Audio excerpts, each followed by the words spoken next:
over the last 24 hours in regards to the Chicago Bulls and a player and a coach that could, interview for the head coaching role. Jerry Stackhouse, of course, as most people would know, is a former NBA and all-star player there who instantly would probably command some locker room respect, right? You can't overlook that. He served as basically the defensive coordinator for the Golden State Warriors, right? He's the primary defensive strategist when it comes down to that one.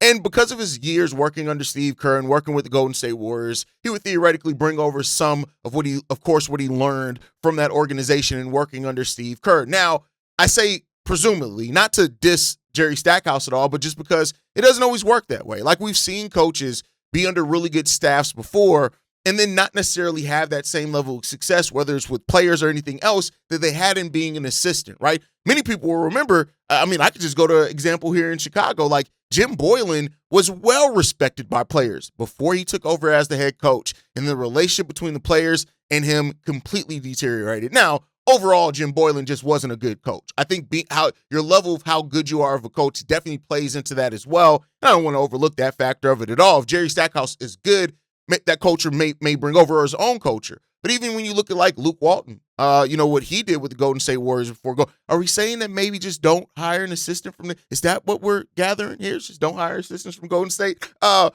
the Bulls need the identity, they need the accountability, they need player development, and theoretically Jerry Stackhouse would bring some of that. But I do want to market this on the official record. Jerry Stackhouse was once a head coach in college and did not have success. All those things that he had as a former player and all that, it just didn't work out for him, in being the head coach of Vanderbilt, right? And so you look at it over the course of time in Vanderbilt, he had no NCAA tournament appearances, no NIT success, no conference championships, and that automatically led to him being, fired after 5 seasons and he got fired in 2024. So, success doesn't always translate. But at the same time, some coaches are just better suited for the NBA, and sometimes that first coaching stop doesn't work out for somebody. They learn from it and they become better coaches, and that could happen there, right?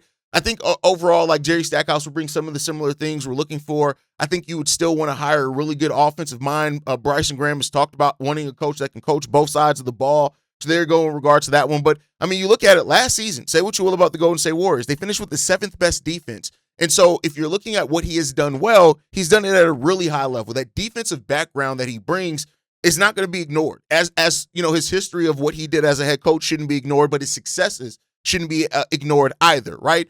And so hearing Jerry Stackhouse's name being brought up in this head coaching search, I feel like the Bulls are casting a very wide net, as they should, and they should interview a lot of candidates. Right now,